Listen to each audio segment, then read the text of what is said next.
Hello friends, welcome to computer. मैं हूं महेश और आज का जो लेक्चर है वो 3ds मैक्स के लिए है। आज से मैं 3ds मैक्स स्टार्ट कर रहा हूं। 3ds मैक्स में अपन बिगिनर से एडवांस तक देखेंगे। 3ds मैक्स एक 3D सॉफ्टवेयर है जो कि इंटीरियर आर्किटेक्चर और कैरेक्टर एनिमेशन के लिए यूज करते हैं।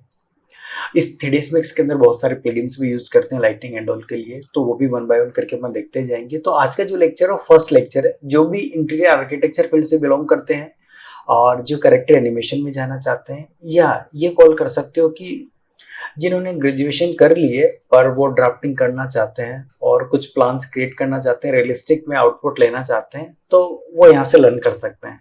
तो आइए फ्रेंड्स, आज का जो फर्स्ट लेक्चर है वो स्टार्ट करते हैं। आइए मेरे स्क्रीन पे। तो फ्रेंड, मैंने यहाँ पे 3ds मैक्स ओपन कर रखा है और 3ds मैक्स के बहुत सारे वर्जन है। वर्जन के हिसाब से 19-20 चेंजेस होते रहते हैं इंटरफेस में, कुछ कमांड्स में। ये जो है 2024 वर्जन है और बाय डिफॉल्ट जब आप ओपन करते हैं तो इसके 4 व्यू पोर्ट्स होते हैं। फर्स्ट इज टॉप, फ्रंट और लेफ्ट, और जो फोर्थ नंबर है वो पर्सपेक्टिव व्यू है, यानी आपको जो 3D है वो पर्सपेक्टिव व्यू में दिखता है। ओके, 4 व्यू पोर्ट इसलिए दिए हैं क्योंकि कोई भी ऐसी इमेज जिसके कि आपके पास सपोज करो कि 3 इमेजेज है, किसी का टॉप है या बॉटम है, फ्रंट है या बैक है, राइट है या लेफ्ट व्यू है, अगर इस टाइप की कोई भी 3 इमेज होती है तो आप अलग अलग व्यूज के अंदर उन इमेजेस को इंसर्ट करते हो और उनके रेफरेंस से आप कोई भी ऑब्जेक्ट बना सकते हो।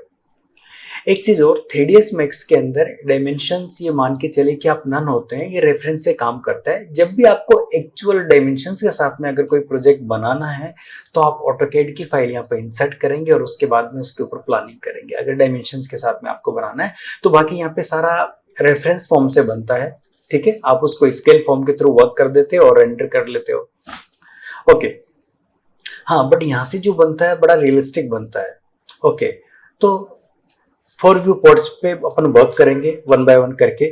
मैं जिस व्यू पोर्ट पे क्लिक करता हूँ वो व्यू पोर्ट एक्टिवेट हो जाता है। तो फर्स्ट तो मैं ये कहूंगा कि फर्स्ट आप कोई भी वर्किंग स्टार्ट कर रहे हैं तो आपको मेजरमेंट यूनिट मेट्रिक में फाता है या इंपीरियल में फाता है, यानी फीट और इंच में फाता है। मेट्रिक में जो काम होता है mm सेंटीमीटर में होता है और इंपीरियल में जो काम होता है फीट और इंच में होता है। तो फर्स्ट तो आप क्या करेंगे फ्रेंड, कस्टमाइज के अंदर जाएंगे और यूनिट सेटअप पे क्लिक करेंगे।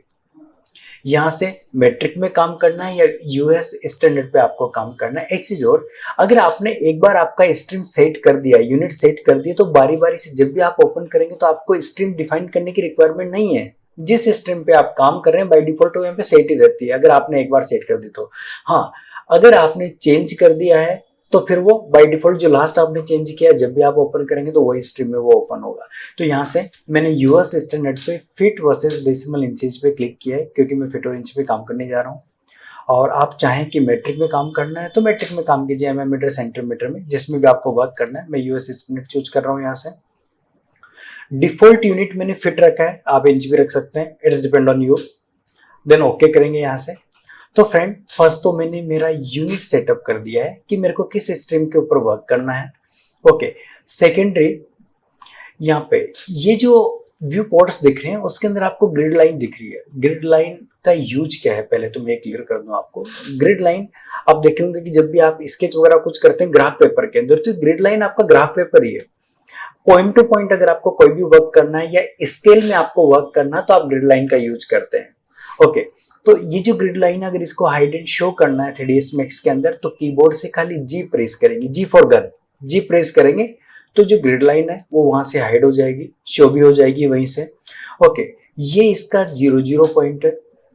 देखो सारे व्यू पोर्ट्स में 0 पॉइंट्स आपको विजिबल हो रहा है। ये इसका कोऑर्डिनेट सिस्टम है। ये मेरे इसके यहाँ से ये मेरा एक्स वैल्यू है, यहाँ से ये -x है, ये y है और ये -y है। ओके, तो यहाँ से जिस भी व्यू पोर्ट पे मैं जाता हूँ, अगर उस व्यू पोर्ट को, जैसे कि मैंने इस व्यू पोर्ट को सिलेक्शन किया है, अगर मेरे को इसको जूम इन जूम आउट करना हो तो मैं यहाँ पे क्लिक करके Alt W प्रेस करूंगा। Alt W जो है 3ds मैक्स में किसी भी पर्टिकुलर व्यू पोर्ट को जूम इन जूम आउट करने के लिए बाय डिफॉल्ट शॉर्टकट होता है, बट मैंने यहाँ पे मेरे हिसाब से शॉर्टकट असाइन कर रखा है। मैंने इसको स्पेस की असाइन कर रखा है कि मैं स्पेस की प्रेस करूं तो ये वहां से जूम इन जूम आउट हो जाए। बट कौन सा view port zoom in zoom out होगा, जिसको आपने सिलेक्ट रखा होगा। देखिए इस टाइप से जूम इन जूम आउट कर पा रहा हूं मैं, उसको इस टाइप से जूम इन जूम आउट कर पा रहा हूं, देखिए।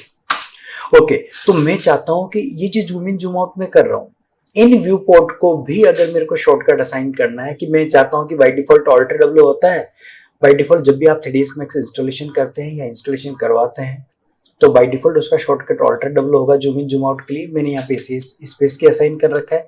आपको भी अगर चेंज करना है तो आप क्या करेंगे, कस्टमाइज के अंदर जाएंगे और हॉट की एडिटर पे क्लिक करेंगे।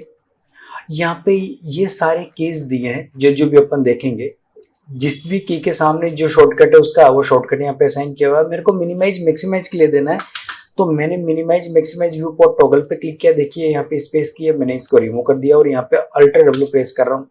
असाइन पे क्लिक कर देता हूँ, डन पे क्लिक करता हूँ तो सेव करने के लिए बोलता है यस। तो देखो अभी जो शॉर्टकट है उसका वो अल्टर डब्ल्यू हो चुका है, पर मेरे को स्पेस की फाता है। मैं यहाँ से हॉट के एडिटर पे जा रहा हूँ और वापस मिनिमाइज मैक्सिमाइज व्यू पोर्ट पे क्लिक कर रहा हूँ और इसको मैं रिमूव कर दे रहा हूँ। यहाँ पे मैं स्पेस के असाइन कर देता हूँ, देन डन और सेव। तो सेव कर दीजिए। बाय डिफॉल्ट उसका शॉर्टकट है वो स्पेस के अपन ने असाइन कर दिया है।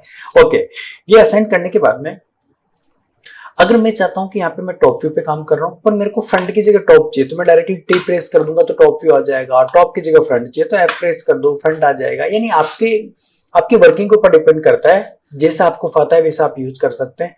अगर ऐसे शॉर्टकट्स आप नहीं प्रेस करते हैं तो आप खाली यहाँ पे क्लिक करें और क्लिक करने से देखो वो व्यू पोर्ट्स आ जाएगा। टॉप है, बॉटम है, फ्रंट है, बैक है, राइट है, लेफ्ट है। कुछ के शॉर्टकट्स दिए हैं, कुछ के नहीं हैं, तो आप हॉट के एडिटर में जाके उनके शॉर्टकट्स असाइन कर सकते हो। जिनके शॉर्टकट्स नहीं दिए हैं वो शॉर्टकट, जैसे कि B4 पहले बॉटम होता था ओल्ड वर्जन में, पर न्यू वर्जन में इन्होंने रिमूव कर दिया बॉटम का, B4 बॉटम। बी किसी और को दे दिया इन्होंने, बी बुकमार्क को दे दिया इन्होंने, ठीक है। तो यहाँ पे जो शॉर्टकट्स दिए हैं मोस्टली वही यूज होते हैं, बाकी आपकी वर्किंग के ऊपर डिपेंड करता है। आप अपने हिसाब से असाइन कर सकते हो हॉट की एडिटर से। ओके, तो यहाँ पे सारे शॉर्टकट्स आपको दिए, किस पे आपको जाना है। मेरे को फ्रंट पे जाना है, फ्रंट आ जाएगा। वापिस फ्रंट की जगह यहाँ पे टॉप चाहिए तो टी प्रेस कर दूंगा। बाकी आप यहाँ पे जाके डायरेक्टली सिलेक्शन भी कर सकते हैं उसको। ओके, उसके बाद में ये जो दिया है यहाँ पे कुछ मैंने प्लगइन्स इंस्टॉल कर रखा है जो कि कोरोना प्लगइन है, जो कि रेंडरिंग के लिए अपन यूज करेंगे। तो उसके टूल बॉक्स यहाँ पे आ रहे हैं। बाय डिफॉल्ट ये जो टूल बॉक्स है वो ये है, जो भी अपन देखेंगे किस टाइप से वर्क करेंगे। ये अपना टास्क पैन है जिसके अंदर की रेडीमेड ज्योमेट्रीज दी है वो यहाँ से अपन देखेंगे। कुछ कमांड लाइन, अगर मेरे को यहाँ पे लेयर के ऊपर वर्क करना तो लेयर के ऊपर भी वर्क अपन यहाँ से कर पाएंगे। तो वन बाय वन करके वो भी देखेंगे कि लेयर के ऊपर वर्क कैसे करते हैं। अभी तो मैं हेडिंग शो कर ले रहा हूँ, जब लेयर देखेंगे तो देखेंगे किस टाइप से वर्क करेंगे अपन उसके ऊपर। ओके, फिर यहाँ से क्रिएट में यहाँ पे ये सारी ज्योमेट्रीज दी हैं। कुछ मॉडिफायर्स है, मॉडिफायर्स भी अपन यूज करेंगे। यहाँ पे मॉडिफायर्स दिए हैं, देखो मॉडिफाई में जाओ तो बहुत सारे मॉडिफायर्स है, पर मॉडिफायर्स तभी आएंगे जब कोई एलिमेंट्स या कोई शेप अपन ने लिया होगा। ओके, अभी के लिए मैं एक बॉक्स यहाँ पे ड्रॉ कर दे रहा हूँ। ये मैंने बॉक्स ले लिया है। ओके, ये मैंने एक और बॉक्स ले लिया है। देखो जो लास्ट मैंने कमांड ली है वो कंटिन्यू है इस टाइप से। क्यों? क्योंकि उस कमांड को मैंने कैंसिल नहीं किया है। अगर कैंसिल करना चाहूँ तो या तो मैं राइट क्लिक प्रेस करूंगा या एस्केप की प्रेस कर दूंगा कीबोर्ड से, तो जो लास्ट कमांड है वो कैंसिल हो जाएगा। देखो अभी ड्रॉ नहीं होगा। ओके, तो मैं इसको जूम इन कर रहा हूँ। अब मैं चाहता हूँ कि इसको मैं थोड़ा माउस से भी जूम इन जूम आउट कर पाऊँ। तो माउस का जो स्क्रॉल व्हील होता है ना, उसको आप यहाँ से मूवमेंट करते हो तो इस टाइप से अप डाउन करते हो तो जूम इन जूम आउट होता है। या फिर मैं ऐसा कर सकता हूँ कि इनमें से पर्टिकुलर बॉक्स को ही जूम इन करना है तो आप उस बॉक्स को सिलेक्शन कीजिए और सिलेक्शन करके खाली जेड प्रेस करेंगे तो जो सिलेक्टेड आइटम है वही खाली जूम इन होके आएगा आपके पास। और आप चाहते हैं कि सारे जूम इन होके आ जाए, यानी सब कुछ विंडो के अंदर फिट होके आ जाए, तो बाहर आप कहीं पे भी क्लिक कर दें, कोई ज्योमेट्री सेलेक्ट नहीं होनी चाहिए और जेड प्रेस करें तो जूम टू ऑल हो जाएगा। जितने भी बॉक्सेस बनाए, जितनी भी ज्योमेट्रीज बनाई है, जितने भी एलिमेंट्स बनाए, सारे जूम इन होके आपके पास आ जाते हैं इस टाइप से। ओके, तो स्क्रॉल से मैं जूम इन जूम आउट कर सकता हूँ इस टाइप से, स्क्रॉल से भी, स्क्रॉल व्हील से भी, और जेड से मैं जूम इन जूम आउट कर सकता हूँ पर्टिकुलर सिलेक्टेड आइटम या ओवरऑल। उसके बाद में अगर मैं कीबोर्ड से अल्टर की प्रेस करता हूँ और माउस का स्क्रॉल व्हील स्ट्रेट प्रेस करता हूँ तो उसको मैं इस टाइप से ऑर्बिट कर सकता हूँ। अल्टर और माउस का स्क्रॉल व्हील अगर आप मैं इस टाइप से मूवमेंट करता हूँ तो मैं उसको ऑर्बिट करा पाता हूँ इस टाइप से। देखिए ऐसे कुछ ऑर्बिट हो जाएगा। ओके, उसके बाद में अभी जैसे मैंने यहाँ से बॉक्स ड्रॉ किए थे ना, तो ये बॉक्स इस टाइप से ड्रॉ हो रहे हैं। मैं चाहता हूँ कि इनकी जो कलर है वो सेम आए, तो आप यहाँ पे जब कलर पे क्लिक करते हैं ना तो यहाँ पे एक ऑप्शन आता है असाइन रैंडम कलर्स। इसको आप हटा देंगे साइन मार्क को, तो अभी जो कलर आएगा वो सिंगल कलर ही आएगा सब में। और आप चाहते हैं कि थोड़ा मॉडिफाई हो के आए कलर, हर बार चेंज हो के आए, रैंडम आए, तो ओके कर दीजिए वापस। तो देखिए अब जो है वो रैंडम कलर्स देगा इस टाइप से। ओके, तो ऑल्टर के साथ में और स्क्रॉल के साथ में अपन उसको ऑर्बिट कर पाते हैं। पर्टिकुलर जो जितने भी ज्योमेट्रीज दिख रही है, अगर उनको मेरे को वायर फ्रेम में देखना है तो मैं कीबोर्ड से F3 प्रेस करूंगा, जो कि फंक्शन की है। F3 प्रेस करता हूं तो सब कुछ वायर फ्रेम में आ जाएगा। वायर फ्रेम अपन तब भी यूज करते हैं कि आपको अगर फाइल 3ds Max के अंदर बहुत हेवी हो चुकी है, क्योंकि जो कि 3ds Max के अंदर जो फाइल बनती है वो ऑलरेडी हेवी बनती है। ओके, तो अगर मैंने कोई फाइल बनाई है और उसको मेरे को सेव करना, तो मैं वायर फ्रेम में कन्वर्ट करके उसको सेव करता हूँ कि जब भी वो ओपन हो तो इजीली ओपन हो पाए। वापस F3 प्रेस करता हूँ तो शेडिंग आ जाएगा। मैं चाहता हूँ कि शेड के साथ में उसके एजेस भी मेरे को दिखे, तो F4 की प्रेस करेंगे, तो F4 की प्रेस करने से क्या हुआ, उसके सेगमेंट भी दिख रहे हैं। वापस F4 की प्रेस कर रहा हूँ तो सेगमेंट साइड भी हो रहे हैं। तो ये आपके ऊपर डिपेंड करता है आपको कैसे देखना है, उसको कैसे वर्क करना है। जब वर्किंग करेंगे तो और इनके वेरिएशंस अपन देखेंगे, किस टाइप से अपन इनको यूज कर सकते हैं। ओके, तो आज अपन ने खाली जो है वो 3ds Max से खाली इंट्रो देखा है, इंटरफेस को देखा है। वन बाय वन करके इनको अपन डिटेल से भी देखेंगे। तो आज के लेक्चर में इतना ही देखते हैं। नेक्स्ट लेक्चर में और भी कुछ इंट्रो के साथ में कुछ ज्योमेट्रीज को क्रिएट करना देखेंगे। तो वीडियो देखने के लिए thank you so much, bye.